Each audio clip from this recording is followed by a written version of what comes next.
You want me in this one? Yeah. Very cool. Evening, everybody. Thanks ever so much for coming to this Westlife tribute act.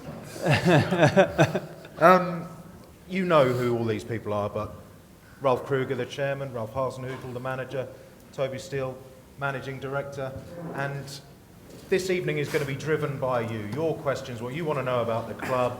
I know there was a little bit of concern that the club had asked for questions to be submitted beforehand, but they're not ruling anything out. This is just because what we want to do, we want to split it into specific topics. Rather than bouncing all over the place, back and forth, everything can be covered, but ideally we want to split it into 5. So to start with, we'll talk about the man to my left, then we'll go into the ownership, his vision for the club, the way the club's performing off the pitch, an update on the wider football issues, and then any other business. So I will start with some of the questions that have been emailed in, but then at various times throughout the evening, I'm going to ask you to raise your hands, and then we'll ask you to introduce yourselves, and then chuck anything this way. So let's start with a couple of questions that have been emailed in, and let's start by grilling the manager. Ralph, you had a lot of options when you left Leipzig. Why Southampton?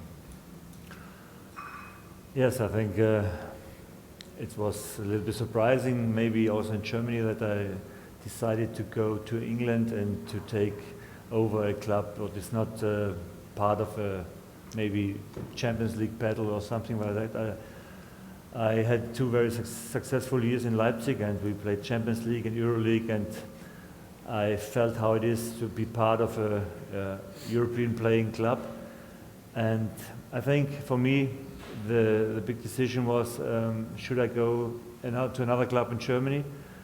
I had the chance, sure, to get a big club, but after 3 years of Bundesliga and I think getting my name well known in Germany and a successful time, I wanted to look for a new experience and a new challenge. And I think after a half year where I filled up my batteries and charged my batteries because it was a very intensive time in Leipzig, I decided to have a look what is possible if I get a chance to go to the Premier League. And then the first phone call from Ralph was a main part to think about that, because we had from the first minute on a very good atmosphere in our talking, and I think it was the biggest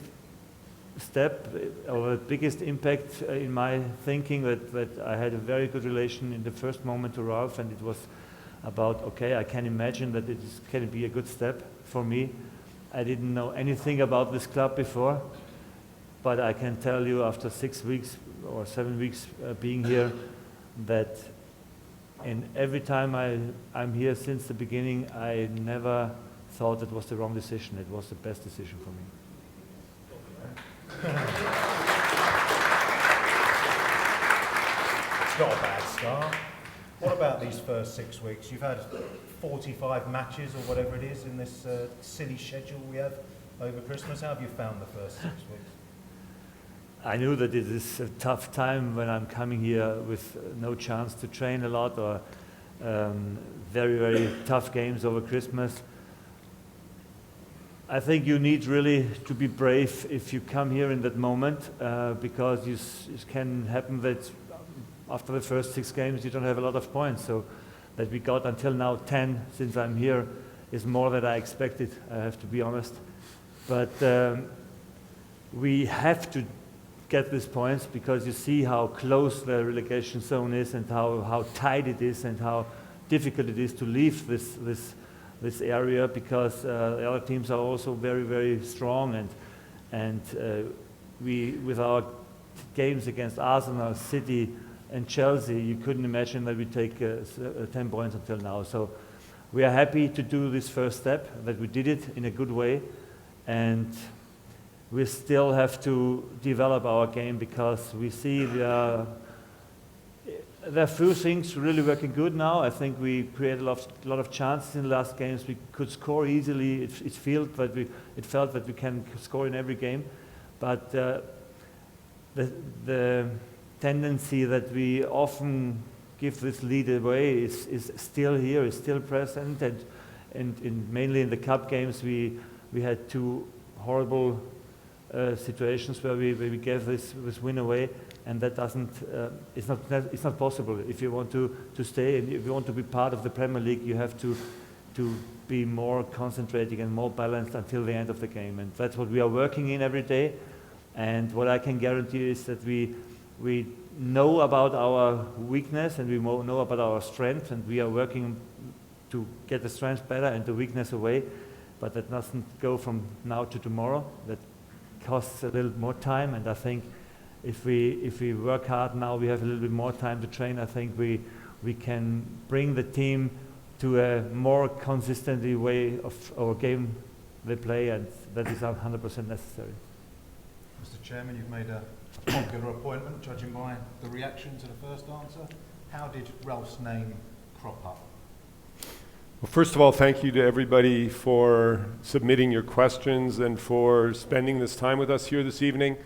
It's important for us to have the conversation with you, and I think that's what I would like to say about from the first moment with Ralph was the conversations have been extremely natural. When Ross Wilson and I then got face-to-face together with him, it just flowed. We went almost immediately to work, and it's been that way ever since, whether we've had good things happen or whether we've had challenging situations. It's the way we're managing it in the best interest of the club, which makes it very exciting to be a part of. And it's been the perfect selection of manager, not only for what you're seeing on the pitch, but also what's happening behind the scenes and how we're working as a team together to truly see how we can improve our football and bring the Saints back to where we all want to be. Good stuff. Let's have a question from the floor. Is Mark Pearce here? Mark Pearce. Wow, look at that, front and centre. Mark, would you be able to tell us your question, please? Yes, I'd like to know Ralph, what your thoughts are in comparing your contrasting experience from when you went to Germany and took over a struggling team for what you're seeing here and the challenges. I think what I've seen in the beginning was that the team has less self-confidence. They seem very unsafe, what they really want to play. And I think the main part in our work in the first week was to give a good match plan in their minds. So that's what we are working all the day. It's a lot about video sessions all the time to make them, or to make clear what we want to see. My kind of football demands a lot of running. It's hard working. It's high pressing sometimes. Find the right level where we press, and I think you felt, or I felt from the first day that this team is open-minded. They want to learn. Especially the young players want to learn. I think that's also a main part of our Southampton way, that we try to find new young players. They want to go with us this way. The positive thing for the young players is that they are hungry to hunt, and that's very important in my game because it's all about working against the ball, winning the ball early, quick transition forward, and therefore you need to be sharp, you need to be hungry, and that's what I see in a lot of young players we have in our club. They have still their deficits we are working in, but they are in a good way, I think, and we have a few guys now. I try to give a lot of young players a chance until now to see how far they are in their development. And they showed me sometimes better things, sometimes not so good, but I think we saw that there are a few players that can be a good player for us in the future. In my philosophy, or in the philosophy we want now, let the team play in this year, in this season. We'll cover things like transfer window and recruitment ownership a little bit later on, but any specific questions for Ralph about his start, his 6 weeks so far? sir. Just wait for the microphone over there. Just What's your name, sir? say your name and where you're from. It's Greg. Great. We got a quite big injury list at the moment. Is that a consequence of the new style of play? Is it the players are not used to that style, and because of that they're getting hamstring injuries and etc.? Thank you. I think we must look exact what is the reason for these injuries. Michael Obafemi came up from the youth, and he has a very, very stiff body because he's a type of a sprinter, and this guy has to work very hard on his body that he can play this game like we need him to play, because he's very, very quick, and we need this sprint not 2 or 3 times, we need it 20 or 30 times. And to do this, he must be more physically trained, and also then a better recovery like it did until now. I think that I'm missing a little bit of professionalism in his working, and that's sometimes part of these young players. They think it goes very easy to come up and then I play Premier League, but it's more than this. It's much more than this. To be professional means every day working hard, every day preparing for the training and then recovering good. And I think that's sometimes not in their mind, and that's maybe a part or a reason why he has problems with his hamstrings. Other players have different history. They didn't have a good preseason, for example, came here without a preseason, now didn't play very often. Maybe they come now in a very intense moment where we demand a lot from them. That makes a big change, so that also takes a higher risk to get injured. But I think generally we have a very good physical treatment for them, good opportunities in our club. I must say that's high level, really. I think we in Leipzig we had nearly the highest level in Germany, because we're a very, very young team, young club, very open-minded, and so we are here in Southampton. That was one of the reasons I would like to come here. But the type of game we play now, sure, it is very intense. If you see the game yesterday, we had players that were running 17 kilometers in 120 minutes. That's a huge, or that's a big work they had to do yesterday. And I think you see how intense our game is. It's not about how long you run, but also how intense you run. And I think we had 230 sprints or something like that in 120 minutes. So that's we see that now there are not a lot of teams running more than we in Premier League. When I came here, we were in the last zone. So now we're trying to find the guys that can run more, they can sprint more, because it's 100% necessary. And that is also the reason why we rotate more often if we have 3 games a week. And so we will do tomorrow also, on Saturday also, because we need for our game fresh players. They can run a lot, and that's the most important thing, and therefore we need to change more like we normally do. Let's get Jonathan working, Roger. Question over here, or? Yeah, basically the same. Just say your name and who's your question for. Sorry, my name's Steve. And thanks for letting us come, by the way, and at least ask the questions. But the question I wanted to ask was, obviously some of the older players are now sort of drifting out of the squad. Is that because they're unable to play at your style, or because they're unwilling to play at your style? I think it's not about older or younger players. Maybe there was one older player or two at any moment not in the squad. I think the possibility to run over this time or longer with a high intensity doesn't fit to everybody. Yeah? So, and another point is we want to put new stuff on the hard disk. And that's sometimes easier to put new stuff on an empty hard disk than on a full hard disk, you know. So that's an advantage we have with developing players, with younger players, because they are more open-minded for this new stuff, and you feel they are not thinking about should I go or should I stay.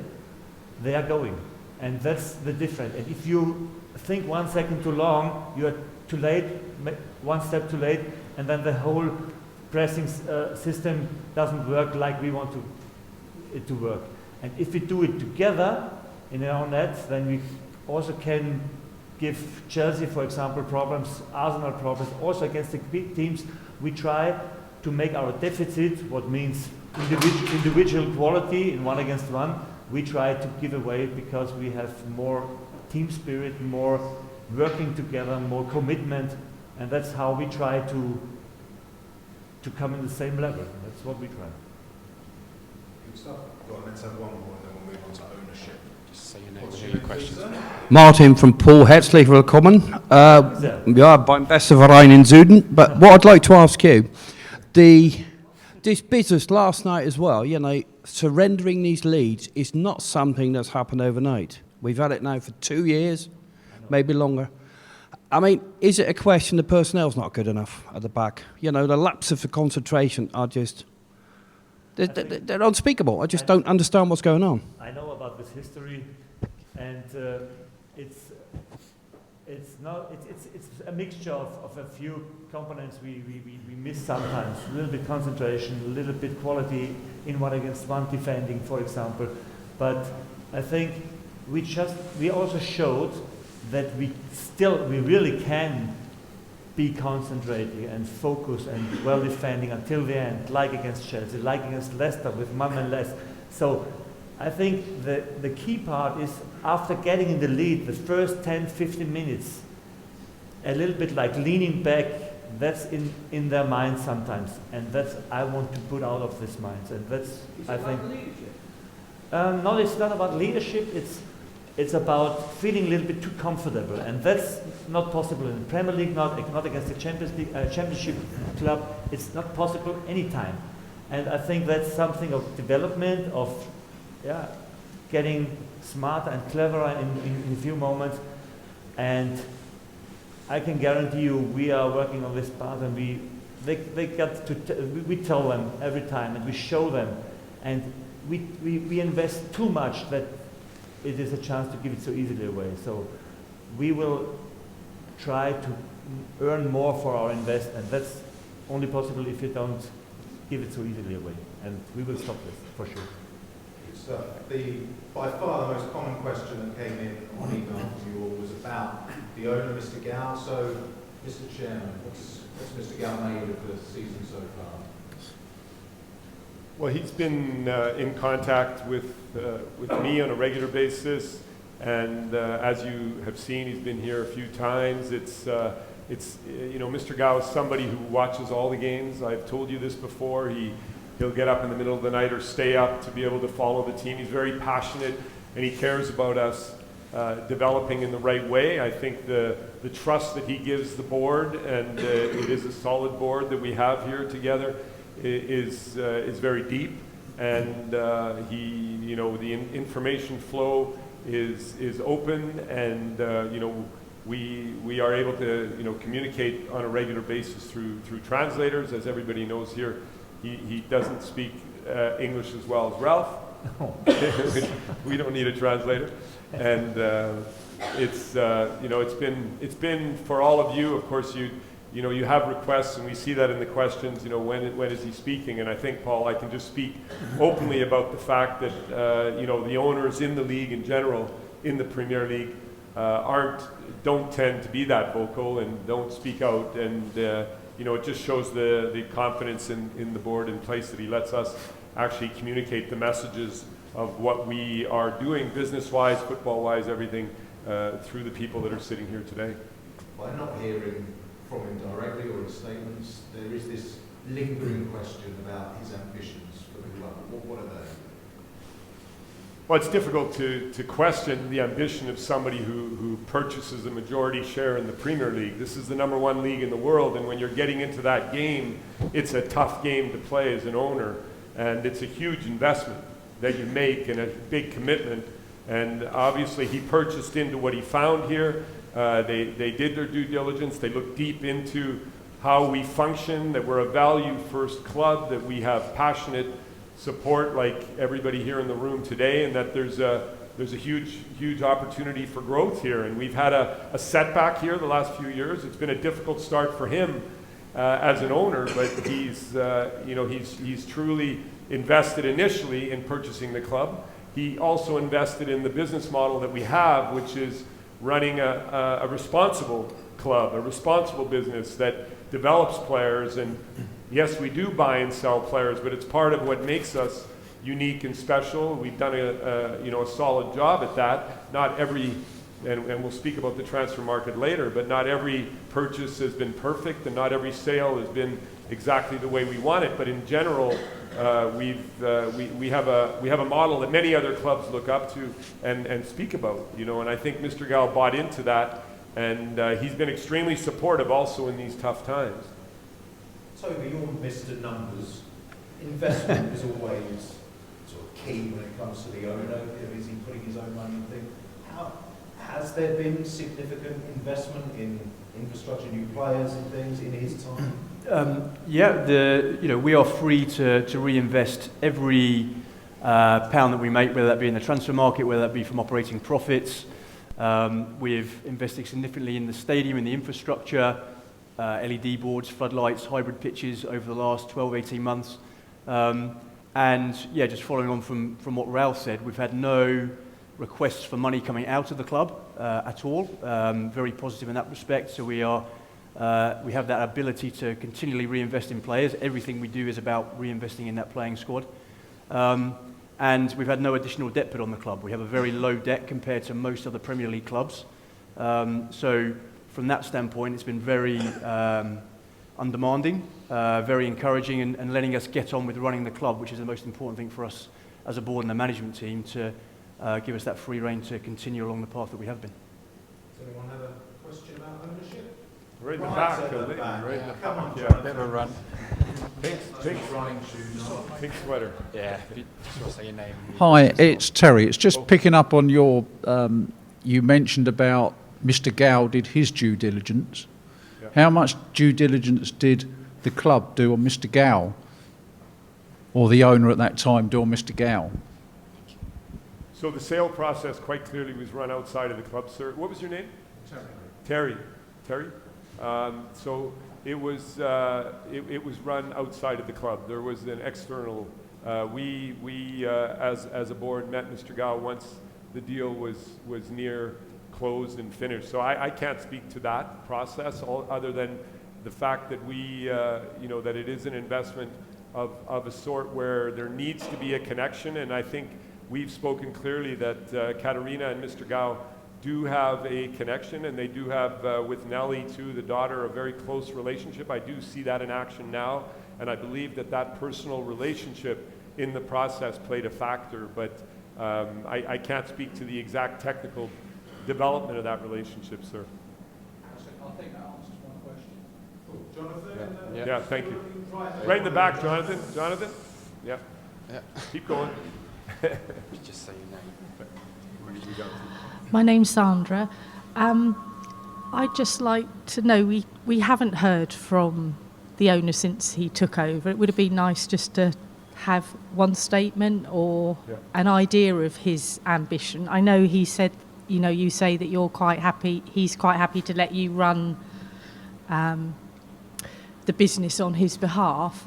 But as fans, we've no idea what his ambition is for the club.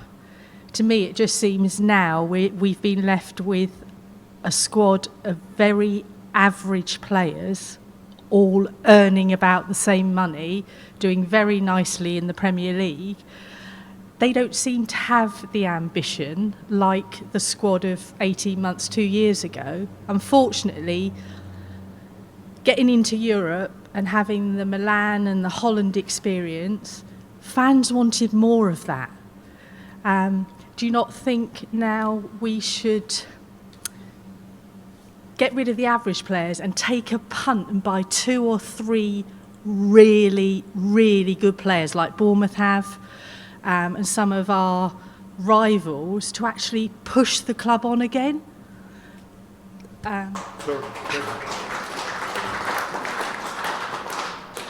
So Sandra, there were multiple questions in that statement, but it was a strong statement, a passionate statement. Thank you for that. I would like to say to your initial questions of ambition, that there's nobody who invests in a Premier League team or in a sports organization at this level that isn't ambitious and wants to win. Every one of us wants to win. So that, trust me, Sandra, that is a huge conversation that we have. And I spoke to him yesterday that there was going to be a fan forum today, and he did say to me to please say hello, thank you for the support. He did say exactly these words. He said, say thank you for the support. The passionate support of the fans has helped us through a really tough time, and we expect the rest of the season to be a season more palatable for you all, and we're working hard to do that, as you can see. Now, as far as the ambition of the transfer market, as Toby's already said, we've reinvested, and we are reinvesting everything that we earn out there on player trading. We have raised the salaries dramatically. We have a player base where we made decisions in November and December because we don't think that this group is playing to its potential. That's why we hired Ralph Hasenhüttl to find out what this team is made of. And we are now in the first transfer window under Ralph. And as we head into the summer, Sandra, I can tell you right now that we will passionately look to get closer to the squad that you're speaking about. Our ambition has to be humble right now. We went through some really good years together, all of us. And we should have probably partied a lot more than we did in those years. I wish we would have had those meetings in the good times, and we would have just been drinking and not talking so much. And now we're looking at a tough period. And what matters is how we react to that. So we've had a really tough run for 2 years. As you've just said, sir, we're getting goals late. We lead the league in draws over the last 2 years. If we could turn those draws back into wins, you can slide up the table pretty quickly, but it's not going to happen overnight. We're in a process of renewal. We're in a process of rebuilding. We're in a process of refreshing. And as Mr. Gao said in his statement to me, all of us need to stick together like we did at the end of last year, and we need to continue to work forward. But we are also ambitious, and we believe we have very many good players in our team, and we have a lot of character in the group. And, Ralph has only just begun to develop in the way he wants us to play. We need to spend some time to do that. It's not going to happen overnight, but we feel the full support of ownership. And Sandra, I can only say to you that I think an owner has the right to speak or not speak publicly, and I'm sure that time will come. But anybody that's ever seen him at games, he looks at you, he smiles at you, he's so excited, he takes more selfies with you than you take of him. with the crowd in the building. He's very excited when he's here, and I can only tell you he's a very passionate man, and wants us to get back to that level that you're speaking about. But it's not going to happen overnight. We need to be patient as we build back towards our dream of getting back to Europe, which we are certainly reaching for. But I think the frustration is you've not realised how lucky we got last season. It's not so much Mark Hughes. Yeah. Swansea had a bigger death wish than we did. Yeah. And we've got 16 games left. And if we fall out that Premiership, Yeah. we're not going to come back.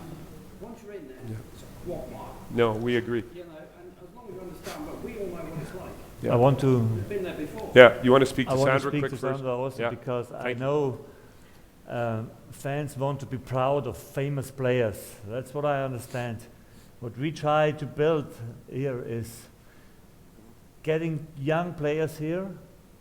They sign their first or their second professional contract, and making them to big stars that you are proud then of them. That is the way we want to go, and I think it's a more healthy way for this club, and we can be proud then of these guys as more. I think if we buy a lot of very expensive players and think they are outrageous, but they aren't then, and then we are disappointed about that. For example, Reddy, since I'm here, I think he's an outstanding player. He played the last games in an outstanding manner. He scored, he made assists. Okay, yesterday he missed the penalty, but I think he made a very good development. And think we have a few other players. I know they are still on the list of bigger clubs, and that's for me is a star then. And I think it's a better way to build up the stars, buy young players with potential, and then you will see in 1 or 2 years, I guarantee you, everyone would be interested in these players, and because they are really developing like we do. That's what Southampton's been famous for in the past, and yeah, hopefully again in the future. Let's move on to off-the-pitch performance. Toby, this is over to you again. Another popular theme that was sent in was about moving away fans. Yep. Is there progress there? There is, yeah. So some of you may know through the Saints Voice group, we asked for everybody's opinion about potentially moving the away fans. We recognise that, or we feel, there maybe have been times where those fans being directly behind the goal have helped the away team. So what we've done is we've asked for your views, and they've been overwhelmingly in support of moving the away fans. But they come with some considerations. So whilst a lot of people want the fans to move, they don't want themselves, if they're season ticket holders, to actually have to move seats themselves, which is a difficult balance to have. I think as well, we recognise that there are fans that like sitting next to the away fans to have that rapport, and they would also want to move to where the away fans are. So you're kind of almost doubling the number of home fans that would need to be relocated. We've also got safety considerations, so where the away fans are now, easy access back to the coaches after a game. There's not a lot of flow with the home fans.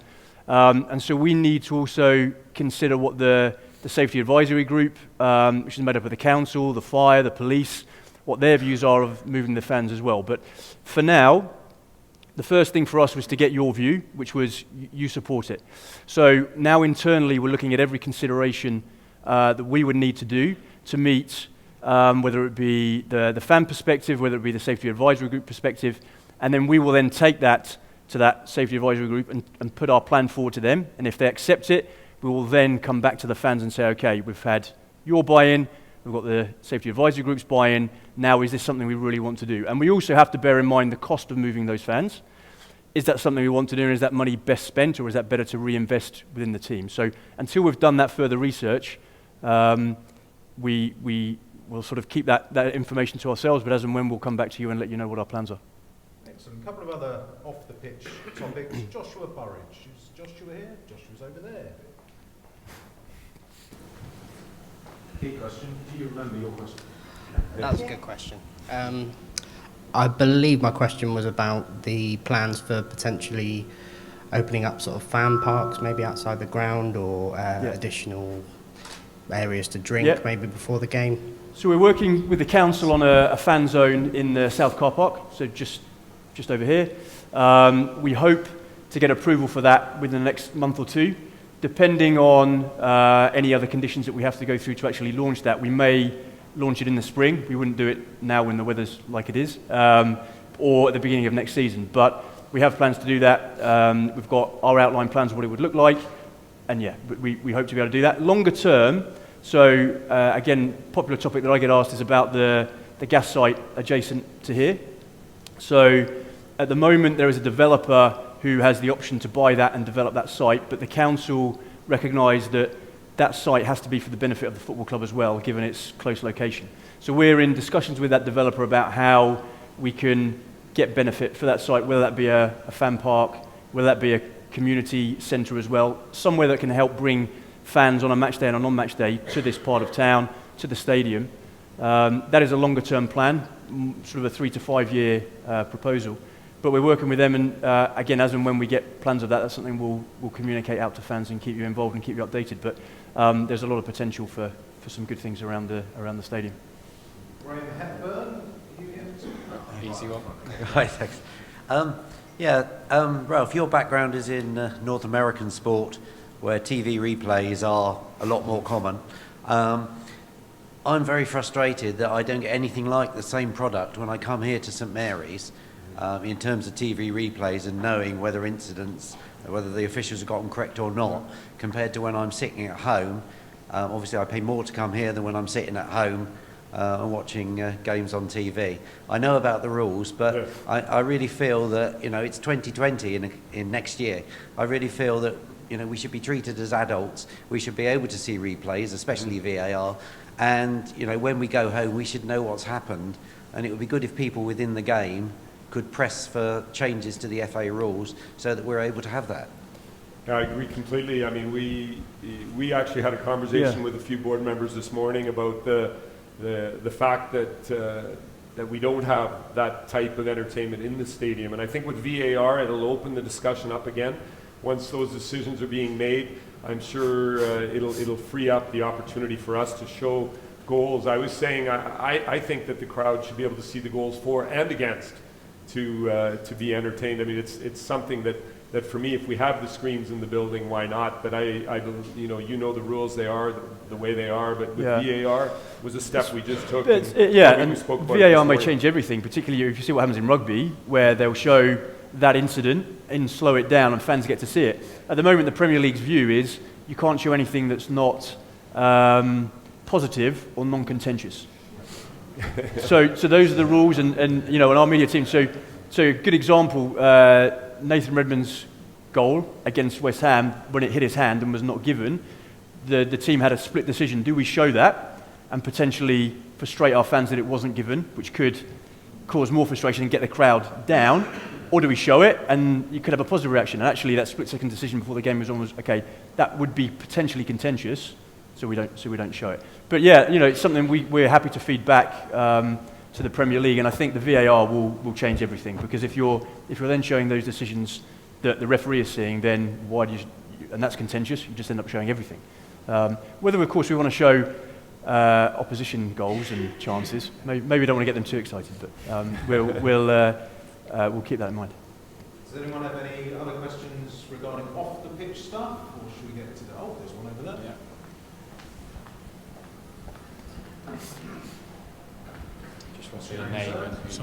Hi, I'm John. I wanted to pick up on the VAR bit because I was at Leicester and I was at Derby and I was last night, and VAR to me is completely shambolic. So any feedback you can give for a supporter watching with if we just take the Leicester one, where there must have been around about 10 decisions, and you know, you see on the screen it's going to VAR.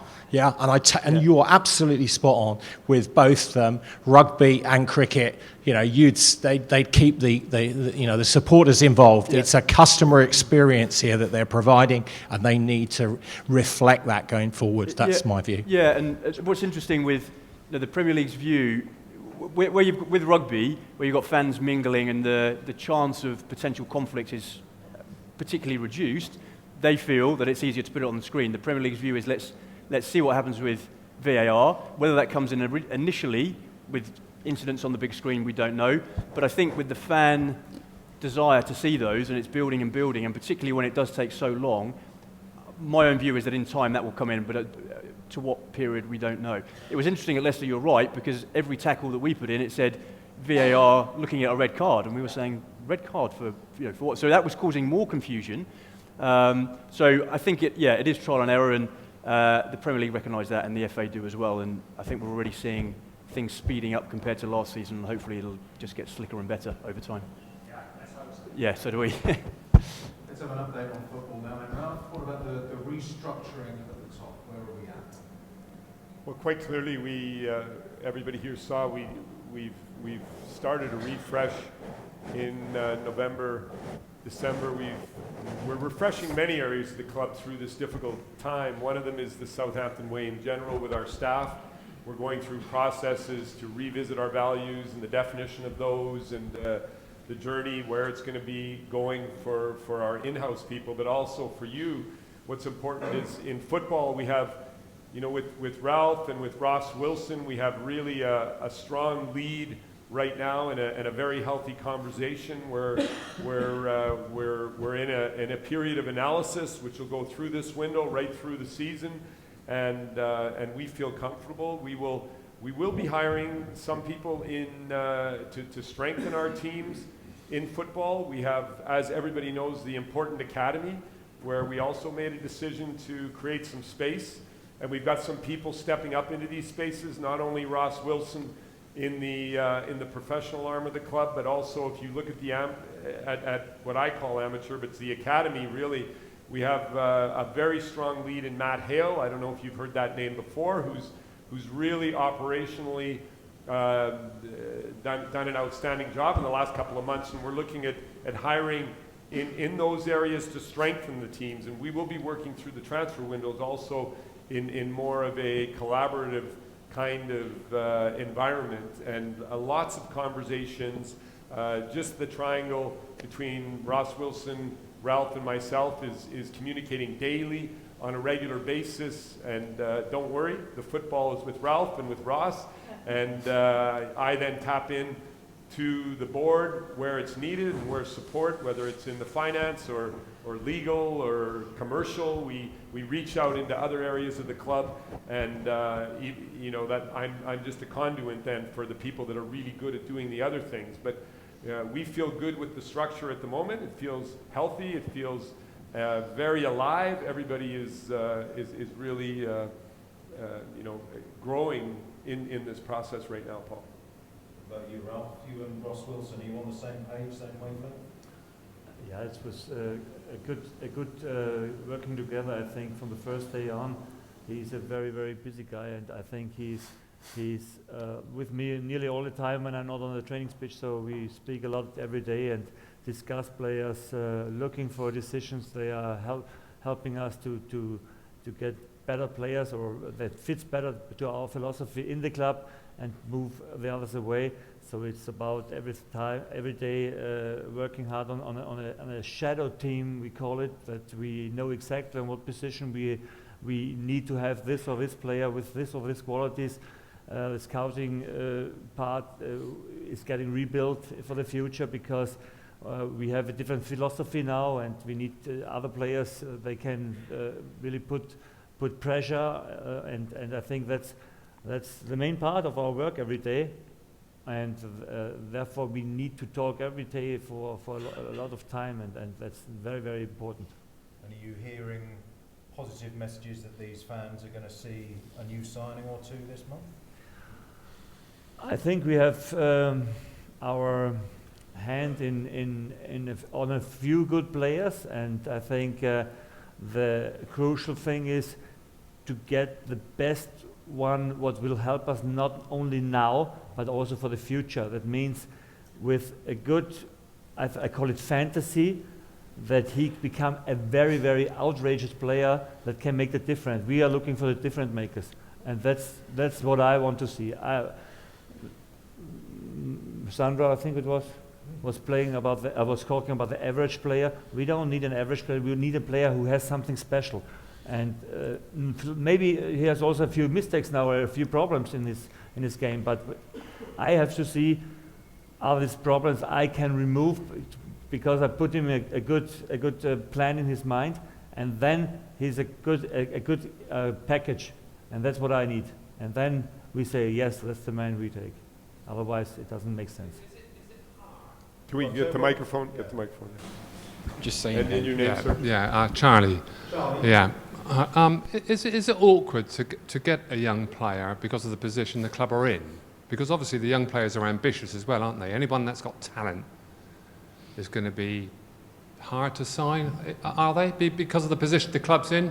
Because we could be relegated? Because of the... You know, I know there's about 8 clubs in the mix, I understand that, but, you know, if the guy's ambitious... That's right. And he's got talent... That's right. And he's going to be expensive... It would definitely help us if we move a little bit more away from this red line. So that would help us a lot, that's for sure. But I think they saw that it's something growing here now.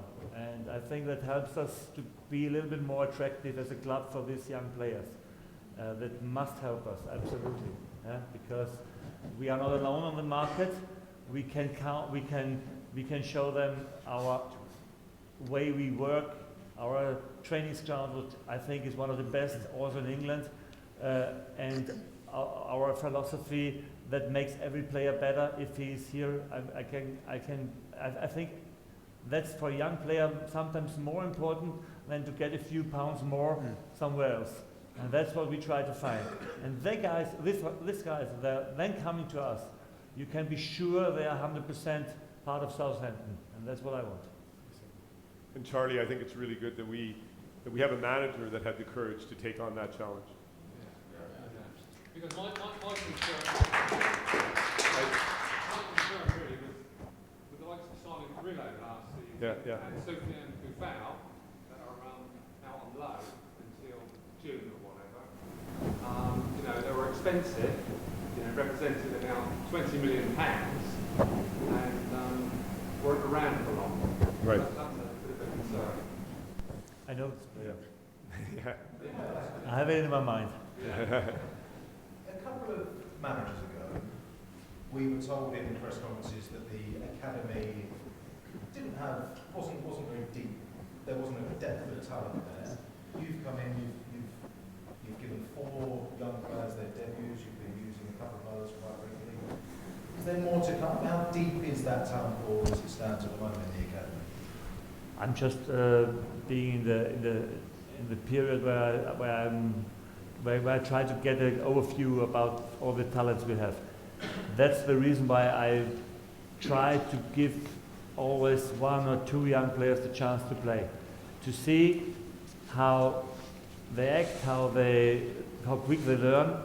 And I think we have, Slattery is for me maybe one of the best because he has a big baggage. He is very far in his development.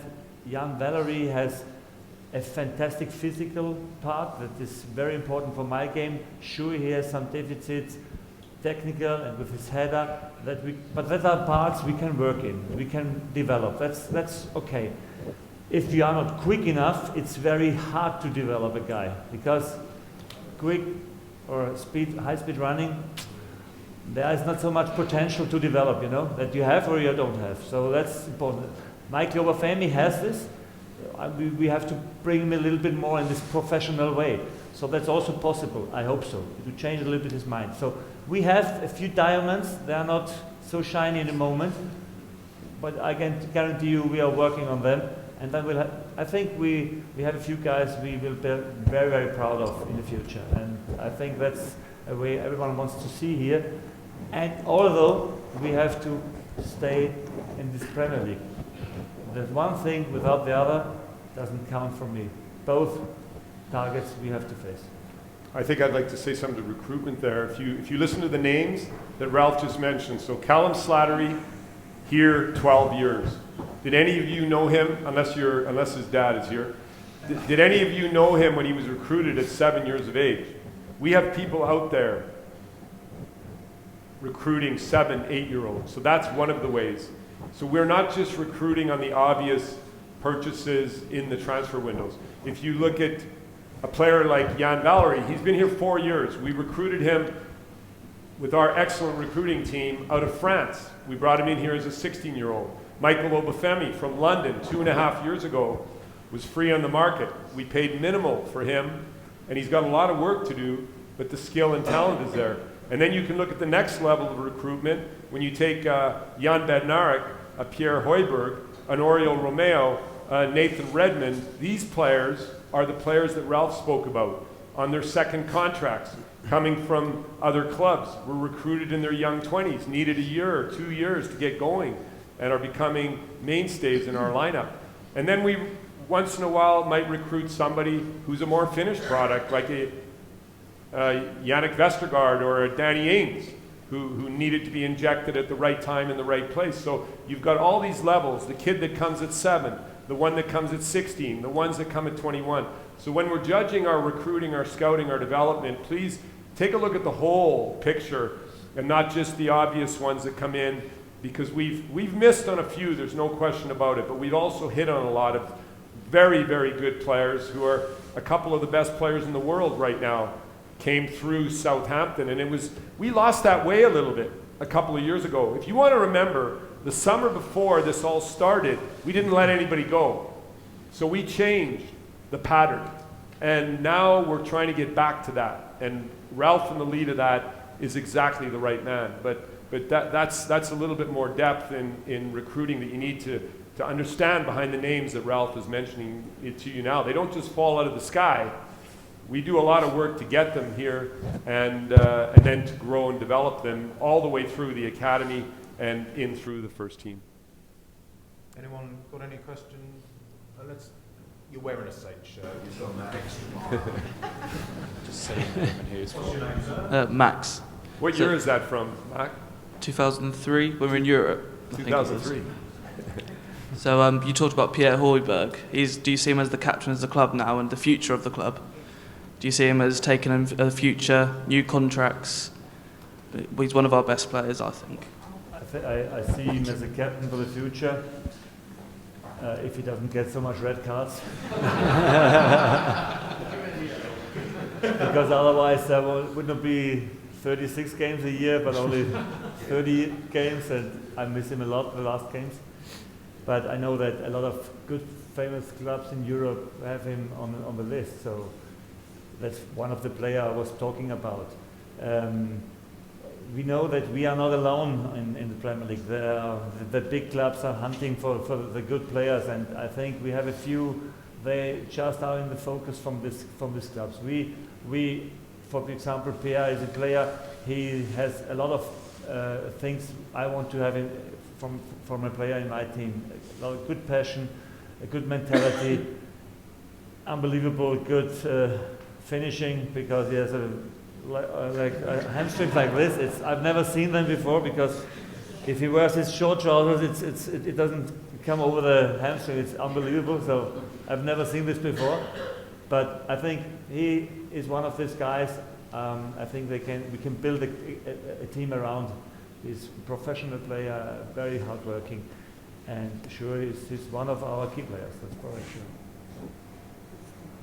Let's go into the booth, please, Jonathan. Toby, there's way more questions around football.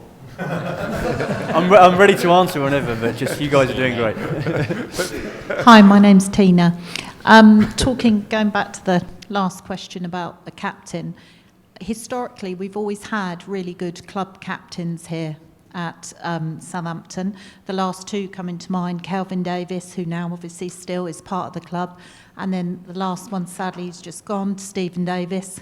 I mean, obviously the time to move on, but is that still a really important part for the club to have that base of I'd like to say a more mature player to be in the dressing room with the youngsters especially coming through, and to be that good voice for not only the club but the team? Yeah, for the team it's sure necessary to have a good hierarchy. In these days it changed a little bit. The players are getting younger. It's not so easy to play as long in the Premier League as before. So players over 30, they are not so often anymore. It changes a little bit. In Germany it was more aggressive. In my last club in Leipzig we had, I think, an average of 22. It was very low. We had a lot of young players. That was maybe also the reason why Ralph said, well, if we want to come back to Southampton, we need a guy who knows how to work with the young players. But I don't want to speak all young and older. It's about the hierarchy. A young player who is focused and very professional can take a leadership in a team also, because he's then a guy who you look at, because he's professional, he works hard, he tries to show that he's open-minded, want to learn very quick. And then he can be a Vorbild? Example for all the others. But for sure, a hierarchy, a clear hierarchy, I have to put in this team with rules, to live these rules. And I think we did it from the first moment on. And today I had shown again a picture where someone was leaving his boots on the floor because it was not in this box. So we try to give rules, we live them, and that helps us to be disciplined beside the pitch, and on the pitch we also have to, otherwise we don't have success. Just want to say your name and who it's for.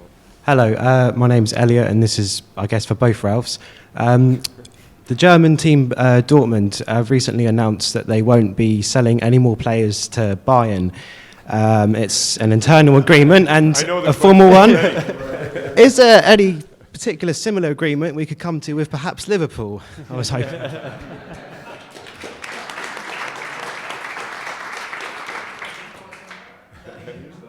Yeah.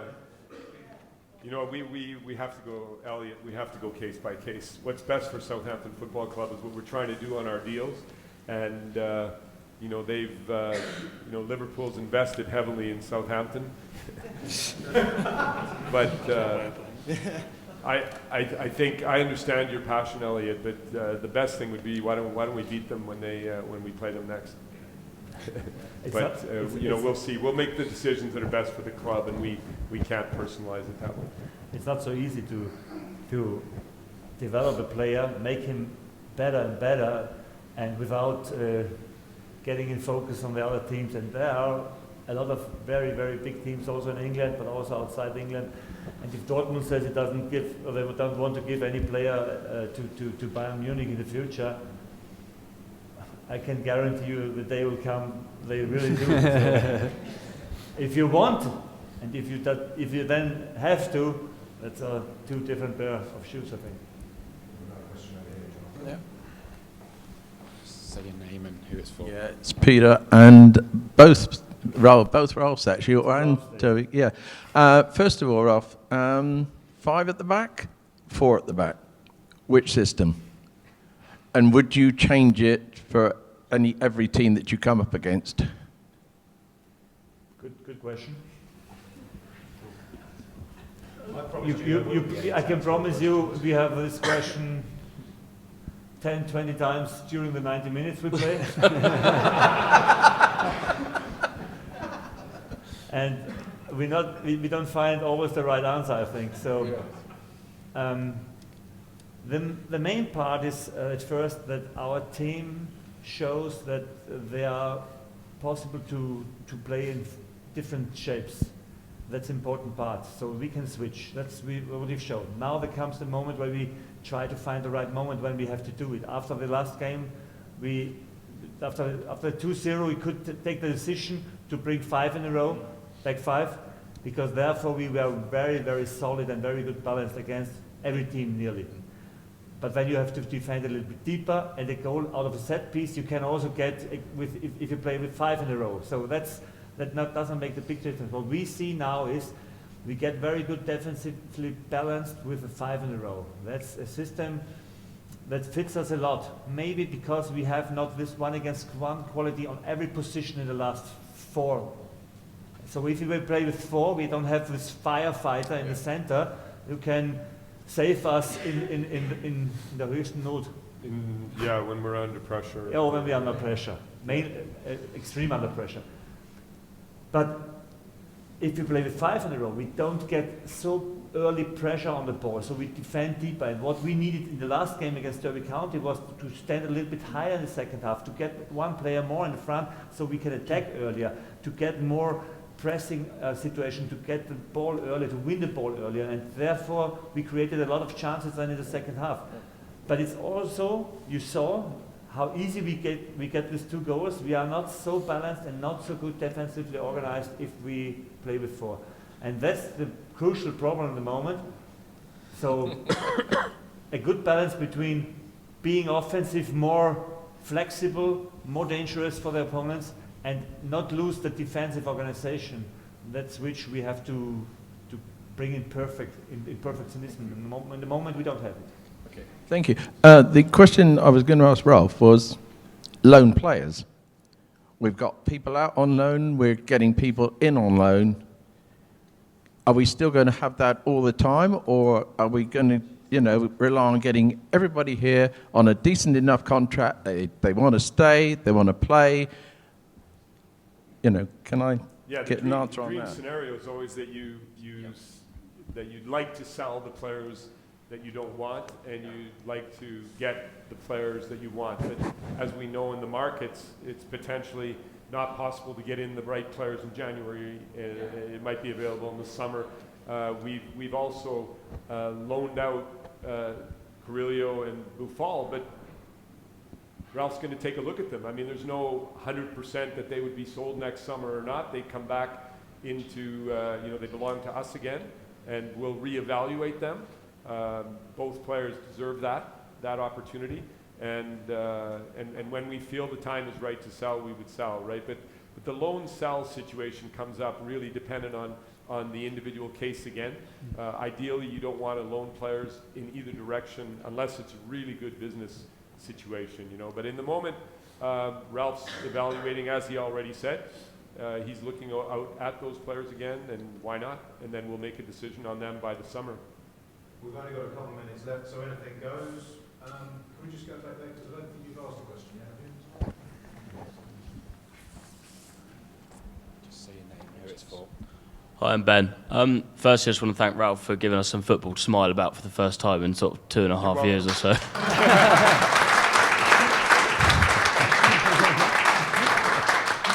And just for the other Ralph, under Nicola Cortoso, we had a 5-year plan for promotion to Premier League. I understand that was easier being lower down in leagues. Do we have any kind of plan for the future at the moment that's set in stone, or is it just see how it goes, basically? I mean, that's a fair question. One of the things we've realized is the importance of the now. I think one of the things that pulled us out of what we were doing really well was, again, going to Europe twice. We didn't maybe process it the way we needed to. We lost a little bit of the eye on the ball. And right now with the club, I have to tell you, we're really, really working hard to refresh the Southampton way. We've got board members here mixed among you who are working really hard at making these changes together with our staff of 400 people. And you know, the long-term vision, I think, is something that's not as easy to define in the position we're in. We're in the 7th year of the Premier League. We're the 8th longest-serving team in the Premier League right now. Everybody knows that, and as it goes on, the business is tough. It's difficult, and you just have to trust us that we've learned a lot. We are reaching back to Europe. Trust me. We do not have a meeting, or Ralph didn't come here because we aren't ambitious. He's come here because he buys into that. But we also understand, all of us here in the room, how difficult that is and how good the Premier League's become. And what you did 5 years ago to do it today is much more challenging. The opposition is not sleeping, and it's a tough league to stay in, and it's a tough league to rise back to where we'd like to be consistently. And that's in that mid-table area where you have that chance to reach out and get into Europe as we did a few years ago. But you know, I could sit here and tell you a fairy tale about a 5-year dream. Right now, I tell you the truth, we are working, every one of us, every day to get this club back on track. That's our focus right now. I think any energy going anywhere but there would be wrong. We need to make sure we stay in the Premier League. And it's now that matters to us, and we've got the manager to lead us in football. You've met Toby Steele a lot better tonight, and there's board members, again, all the way through the senior management team, and all our staff are doing that in a very small picture. So that's actually where we are right now. I think if I told you about a 5-year dream right now, I would be telling you something that we're not capable of really even focusing on, because you know, we're in a serious situation here, as each and every one of us knows, and we need to first of all get through this one properly, and let's hopefully have some of those long-term chats again in the summer. Time's up, but let's have one last question. Hi, it's John. Firstly, totally right with what the gentleman said there and what you said. We're in a critical period. My question is about away support and how we optimise that. Ralph has been brilliant at away games. He's come at the end of matches to us all. I go to every away match. And it's about getting the numbers to away matches and making sure that we fill our allocation and that we get and we ask for our best allocation, because that critical period between now and the end of the season is either we are in the Premiership or we're down. And I think it's the 12th man that is going to be absolutely critical and pivotal. Yeah, so we work very closely with the opposition team, so what's up for us, the away team. We take as big an allocation as generally as we can, but we recognise there are some games, the further distance ones up in the northeast and the northwest, that we just don't have the volume of people who are able to get up there. But we sell out our allocation about 50% of the time. So we are taking good away support. We're still working with Virgin Media, 2 games this season for £20 rather than the 30. And of course our relationships with the travel companies as well. So it is really important for us, and I won't speak on behalf of Ralph, but yeah, getting as many people there as possible and that support.